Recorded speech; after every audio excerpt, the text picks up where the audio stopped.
cameo by Kevin De Bruyne. He's back after being injured for 4 months.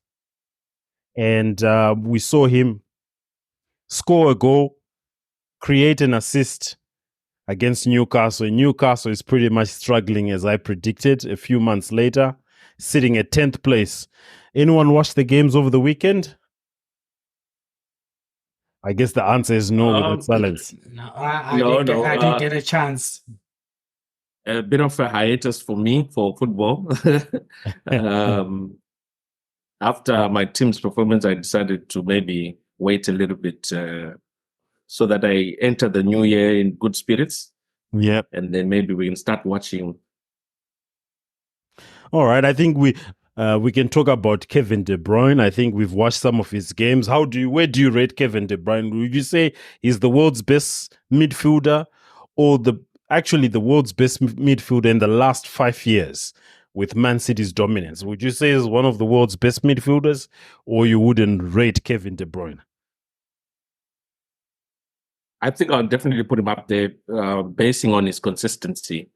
He has always been somebody who has been giving, good numbers, good watchable scores.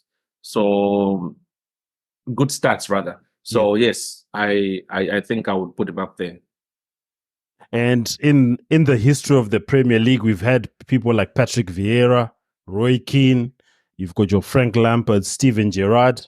Again, would you put him up as one of the top 5 midfielders in Premier League history?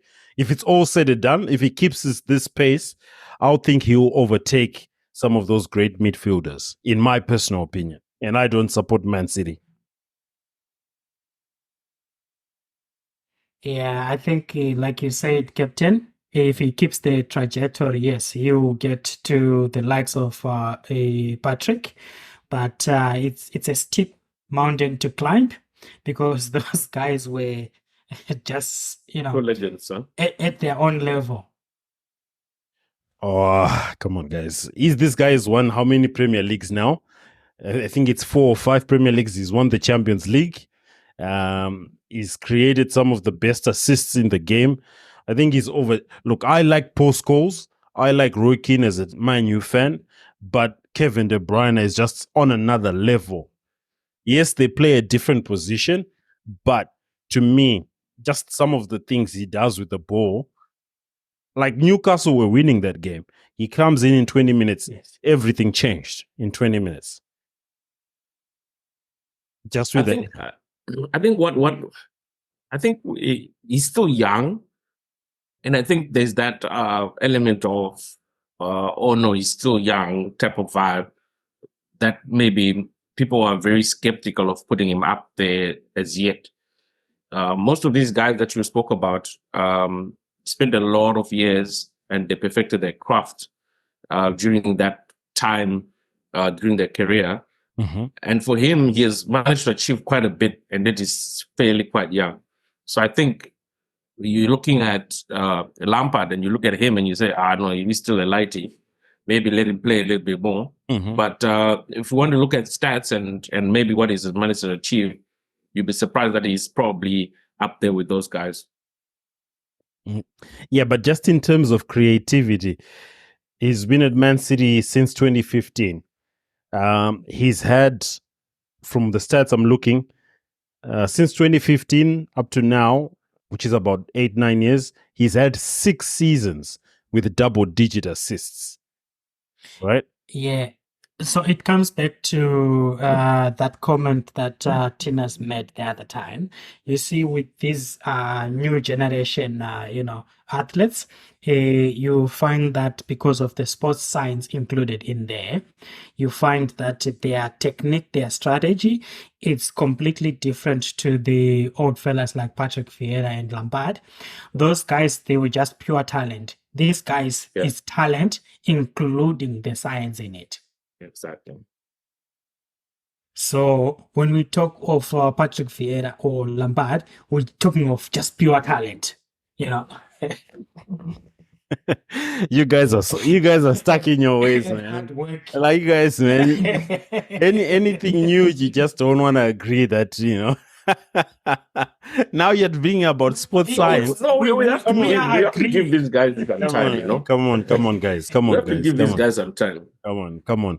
Man, like, okay, you're talking about Kevin De Bruyne's age, right?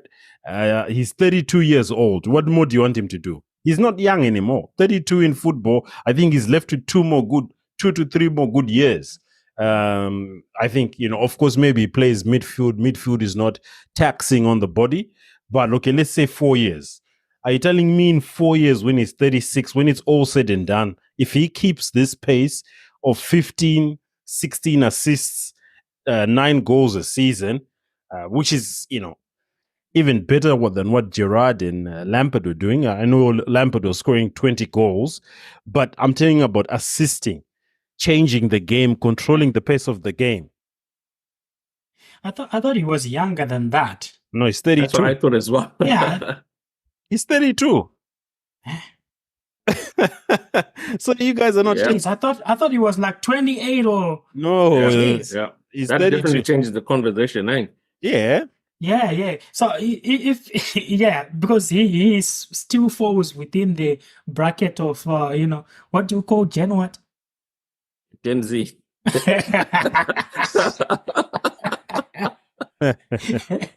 Yeah, these are all born. These guys are all born in the 90s. Mo Salah is 31. Like this whole crop.